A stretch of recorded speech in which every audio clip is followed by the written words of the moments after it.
evening and welcome to this edition of Newsleader on 6. Today is Tuesday, July the 19th, 2011. I'm Jim Fuller. In tonight's news, Deerfield School in Manchester is sending a couple of representatives to the White House. Our state representative, Judd Matheny, has received some more responsibility in the House of Representatives. We'll have those stories and more on tonight's Newsleader on 6. I'm Lori Thompson. And I'm Mike Thompson, and we own Thompson Ford in Tullahoma, Tennessee. Lori and I bought the dealership back. It's on Highway 55. Same dealership that we had for 10 years. Look forward to serving you for another 10. Thank you to the community. Thank you for allowing us to be here for the last 15 years. Thank you for having us raise our family here. Thank you for all your support. It's been a great place. It's a great place to live. Look forward to living here. Put me in the ground here. I'd be proud to do it. God bless America and God bless Tennessee. Our office used to look like this, but now with my paper-free office from R.J. Young, it's easy. We've made all of our files electronic and stored them in our virtual filing cabinet, which gave us tons of space. And Bob here, a big promotion. Melissa can pull files in minutes and spends hours on Facebook. And Kyle's confidential files stay confidential. We're not totally paper-free, right? My paper-free office from R.J. Young. It's that easy. Whether it's a home loan, a business loan, a personal loan, a loan for any good reason, Citizens Tri-County Bank is here to help you with the loans you need. With caring, friendly lending pros at convenient offices across Tullahoma, we love our community and we take pride in helping people get the loans they need. Citizens Tri-County Bank, focused on making loans for the individuals and businesses of our community. Welcome back. Higher electric bills will be delivered to southern Middle Tennessee consumers next month. The Tennessee Valley Authority says a fuel cost adjustment of 0.7% will be factored into August residential and commercial bills. The move marks the third monthly increase from TVA since May, when the fuel surcharge dropped by 0.4 points. The giant federal utility says the rate increase is due to price hikes for coal and purchased power. Agency spokesman Scott Brooks says the August surcharge is below the July rate hike because more power was generated by hydroelectric systems, TVA's cheapest source of power generation. As we reported last week, Governor Bill Haslam was in Tullahoma on Thursday to present the city with a $250,000 check to be used for downtown revitalization projects. I spoke briefly with the governor after the presentation. Governor, you've been on the job now for about 8 or 9 months. How would you characterize your administration so far? Actually, it's 6 months tomorrow. So we think we've had some great success. Had a budget pass that we actually cut the budget, but we're able to give raises and able to fully fund education for the first time and give $1 million tax cut to senior citizens, which we thought was important. So satisfied with that. Tenure reform and charter reform and tort reform all passed legislatively this year, as well as a bill to address the problem of methamphetamine. So we felt like the first legislative session was good. Now really we're focused on running government. That's what we're hired to do. Is to all those services we provide, whether it be mental health issues or education or running prisons effectively, that we're doing that the best job we can with the taxpayers' dollars.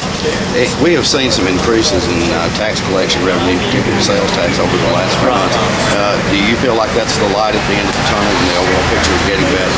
I think it's a glimmer at the end of the tunnel, but we're encouraged by that news. We don't think the economy is going to skyrocket at this point. I think we're working our way out of the woods, so it's not a time for irrational exuberance. I mean, it's a time to still be conservative and methodical in terms of how we attack the state's problems. But it's definitely good news that for 11 months in a row, we've had increased revenue. You had tremendous success running the city of Knoxville. How would you compare that to Tennessee? Well, it's similar. It's the same job. It's like playing AA baseball compared to major leagues. It's the same job. It's just more of it. The state is involved in so many different things. We have 45,000 employees compared to 2,000. So the scope and the diversity is a lot greater. Thank you. Thank you very much. Tullahoma Republican State Representative Judd Matheny will serve as a GOP advisory task force chairman to determine what type of gun legislation will be offered in the January session of the General Assembly. Gun rights groups have complained the Republican-dominated General Assembly did little this season to ease what they consider to be restrictions on gun use and ownership. The task force is expected to make it easier for legislative leaders to manage the number and nature of gun-related bills brought out by the House and Senate committees. Matheny is House Speaker Pro Tem. His district includes Coffee County and part of Warren County. Providing nutritional meals to the children at Deerfield Elementary School has garnered an invitation to the White House for 2 Coffee County school personnel. Chanel Gray, Director of Food Services for Coffee County Schools, and Phyllis Sizemore, Cafeteria Manager for Deerfield Elementary, have been invited to a reception to be hosted by First Lady Michelle Obama at the end of this month. The invitation comes in the wake of the announcement in late May that Deerfield had earned a Gold Award of Distinction certification in the USDA's Healthier U.S. School Challenge, and for being the first and thus far the only school in Tennessee to receive this level of the award.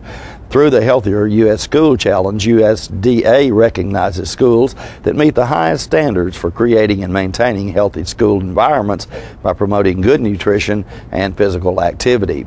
The garnering of the gold in the competition resulted in Deerfield being awarded a monetary incentive of $2,000. Utility districts serving southern Middle Tennessee are under new financial oversight by the state.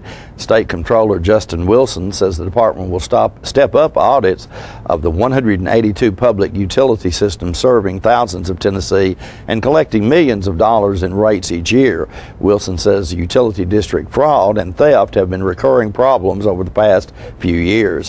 He says in the last decade, audits reveal more than $1.2 million was stolen from 11 utility districts across the state.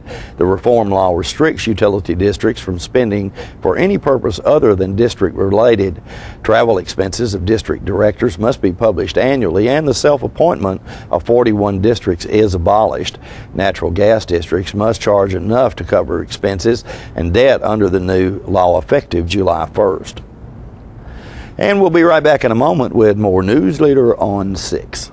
Do you have jewelry that you'll never wear? How about a broken piece that's stashed deep into your jewelry box? Don't let your unused gold jewelry gather dust. Get the most out of its value today. Bring it in to Woodard's Diamond Showroom for cash or store credit. Walk away with the cash or put your credit towards a beautiful piece of jewelry you will actually wear. If you need a repair, we'll have it looking like new in no time at Woodard's Diamond Showroom inside Northgate Mall of Tullahoma. Stan McNabb is now the home of oil changes and tires for life. You heard right. When you purchase a new or pre-owned vehicle from any Stan McNabb dealership, you receive oil changes and tires for as long as you own your vehicle. This could save you hundreds, even thousands of dollars over the life of your vehicle. We appreciate our customers and are happy to offer these oil changes and tires for life. Peace of mind, guaranteed. And don't forget, if anyone can, Stan can. At Hardin Regional Medical Center, we're taking healthcare to the next level. For nearly 50 years, Hardin Regional Medical Center has redefined quality healthcare throughout the region. From focusing on excellent customer service to pioneering new services and investing in industry-leading technology. At Hardin Regional Medical Center, we think the families in our area deserve the absolute best healthcare options available. So we're investing, we're improving, we're growing for you. Life moves fast, but on the internet, it moves at super speed. Like the awesome video that was posted last night. Today it'll be shared, then adored, then parodied, then overexposed. And by tomorrow morning, rediscovered by a whole new generation of users. Download faster, upload faster, stream faster, and experience life at the speed of internet with high-speed Charter Internet. Welcome back. State Senator Eric Stewart visited Tullahoma last week as part of a series of open meetings across the district to update constituents on recent cuts to the state budget. Andrew Todd brings us this video. Most important job is passing a balanced budget. In Tennessee, we're required to do that, thank goodness, and that's a good thing. Helps keep us financially strong and physically stable. A couple of parts about the budget. about $31 billion, $1.2 billion less than it was last year. But we have made some pretty massive cuts to state government over the last 2 or 3 years. You know, we cut out oversight committees in the legislature, which is about $800,000. Some of those I'm glad we cut, some of those I'm not glad we cut. For example, one of them that I served on, of course I'm not glad we cut it, but one of them that I served on was the Corrections Oversight Committee. What those oversight committees did are pretty much it's a joint committee between the House and the Senate. They kind of oversee and do some checking in on how the different departments are running. And with corrections, you know, with a correctional facility in Bledsoe County that I represent, and the academy here that I represent, that gave us a little bit more insight to make sure that operations are being conducted properly, which they were. Also, what it does is for like the Corrections Academy here, there was some talk several years ago about closing this Correctional Academy and moving it to Nashville. Correctional Academy here brings in about, every 3 weeks, there are 140 to 200 folks that are staying at that Correctional Academy that are at night coming out and spending their monies in our communities that have a pretty big impact on our small town economies. So we want to make sure that we can do everything we can to keep them here. We were able, through the Oversight Committee, we were able to make sure that happens. Did make some improvements. Even though we cut the budget $1.2 billion, we did make some improvements. We fully funded the basic education program. That's one thing that didn't get cut. Restores agriculture enhancement grants. Those are grants made to our local agriculture community to help them do some things like hay sheds, hay barns. It's a shared grant. The property owner has to go in and make the improvements, and then that grant will help us. Helps them with the cost of it. Restore mental health funding. The budget was proposed this year for an 8.5% cut to reimbursements to providers across the board in TennCare. The biggest portion of that was going to impact was mental health and our mental health provider, like Centerstone, located here.